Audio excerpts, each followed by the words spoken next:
Alors, moi je m'appelle Jennifer, j'ai 29 ans et je suis ostéopathe pour les animaux. Je vis actuellement à Narbonne dans le sud de la France. Je suis partie au Canada de 2016 à 2018 avec un PVT et j'ai vécu du côté de Calgary en Alberta. J'ai choisi le Canada à la base parce que j'ai toujours été attirée par la culture. Le mode Far West. Je suis allée aux États-Unis quand j'avais 15 ans. J'ai passé une semaine dans un ranch et je me suis éclatée. Et j'avais envie de retrouver un peu toute cette atmosphère-là. J'ai aussi vu un article sur quelqu'un qui avait eu une expérience dans le monde des chuck wagons en Alberta, justement. Et j'ai lu cet article et pour moi ça a été une évidence. Je me suis dit bah ouais, j'ai trop envie de vivre cette expérience. Ça a l'air génial. Et en plus de ça, donc j'ai voulu suivre quelqu'un, mais finalement je suis partie toute seule.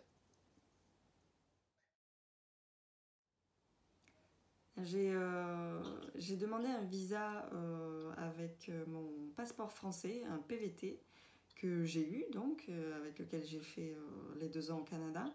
Mais depuis toujours, depuis que je suis revenue, j'ai juste envie de repartir. Comme je suis franco-britannique, je me suis dit je vais tenter avec mon passeport anglais de repartir. Et je suis du coup en attente avec le Covid d'une réponse, j'espère, positive pour mon PVT.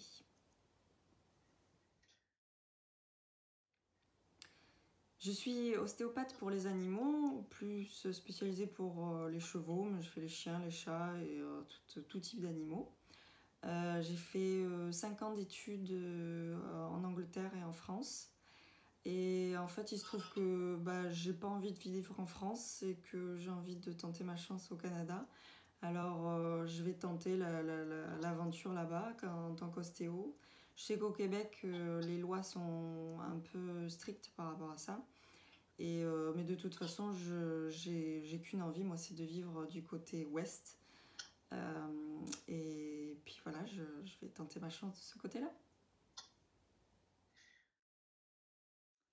La différence pour moi entre la France et le Canada, c'est les opportunités qu'on nous offre.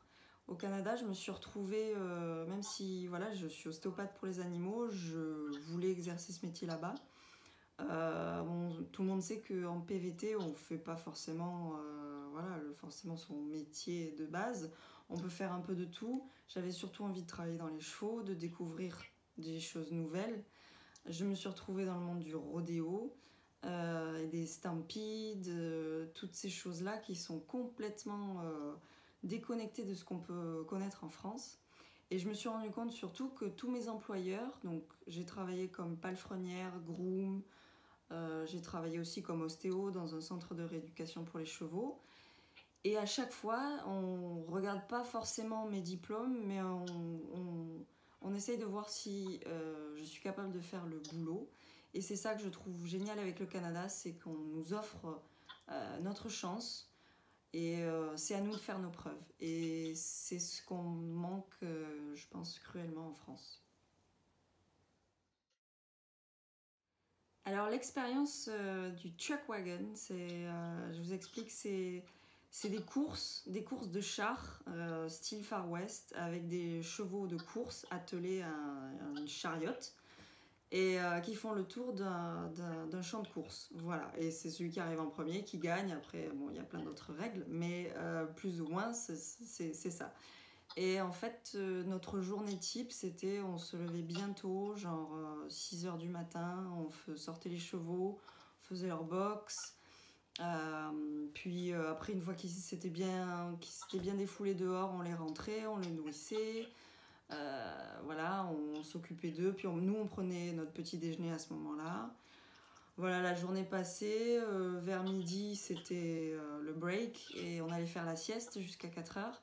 À 4 heures, ça y est, on reprend le boulot, on refait sortir les chevaux, on fait leur box, on les prépare pour la course et le soir à 7 heures, c'est les courses qui commencent.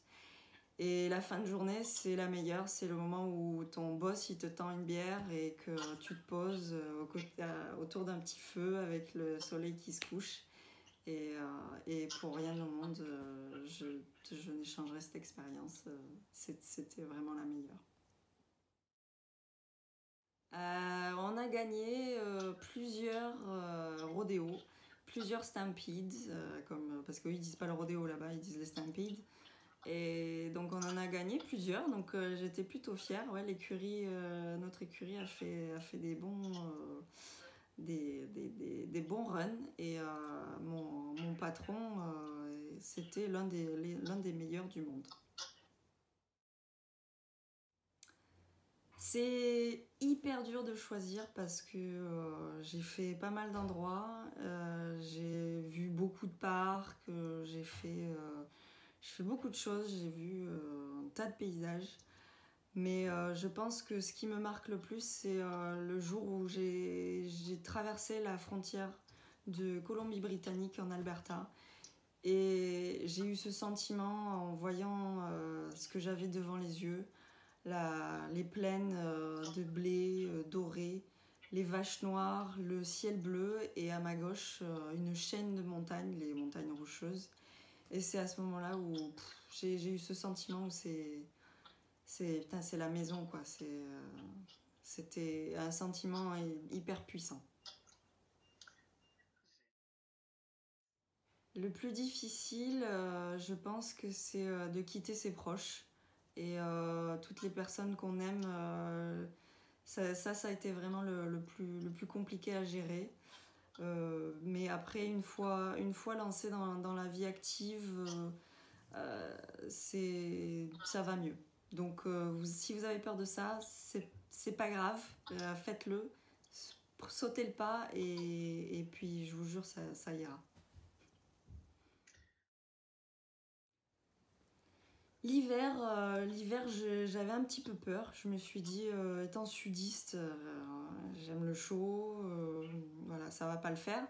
Les -40, je vais pas les supporter. Et à ma grande surprise, je pense que l'hiver, c'était vraiment mon truc préféré. Le froid, surtout en Alberta, c'est un froid sec. Il fait beau, il y a de la neige partout, il y a plein de choses qu'on peut faire. Et il suffit d'être super bien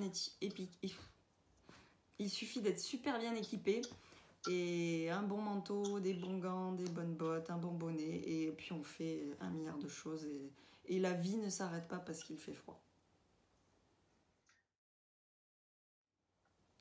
Mon activité favorite au Canada, je pense que c'est la découverte des sports d'hiver, surtout le hockey sur glace. J'ai acheté mes petits patins et je suis allée dans la forêt, il y avait des petits lacs, des petites rivières gelées et je fais un petit peu de hockey. Voilà, je me suis régalée à découvrir cette discipline. Pour moi, ce qui m'a vraiment manqué, c'était surtout la nourriture, hein. Je sais que c'est un peu cliché, tous les Français vont dire ça, mais voilà, le saucisson, les olives, le muscat, c'était ce qui m'a le plus manqué. Et le jour où mes parents sont venus me voir et ont ramené euh, les saucissons, les olives, le pâté, j'étais la plus heureuse. Je pense que c'est vraiment les gens, l'atmosphère, la, la gentillesse qui se dégage des Canadiens, l'espace, le grand espace, cette immensité, cette liberté. Et c'est vraiment quelque chose qui prend au niveau des tripes, il y a quelque chose au Canada qui nous relie vraiment fort à quelque chose de plus grand. Je ne sais pas comment expliquer, mais c'est quelque chose qui... Le Canada, c'est un pays juste magnifique et la nature, les grands espaces, ça donne des ailes, comme Red Bull. Et pour moi, la plus belle chose que j'ai vue, c'est tous les matins en me réveillant dans ma coloc, on avait une maison qui donnait sur les Rocheuses. Et je me levais tôt pour aller bosser. Et le soleil qui se lève sur ces montagnes enneigées, c'est juste la plus belle vue qu'on puisse avoir. J'aimerais vraiment aller du côté de Vancouver et découvrir un peu plus ce côté-là. Pendant mon road trip, je suis passée vite fait à Vancouver, mais je pense qu'il y a un potentiel énorme et de toute façon, il faut continuer à voyager.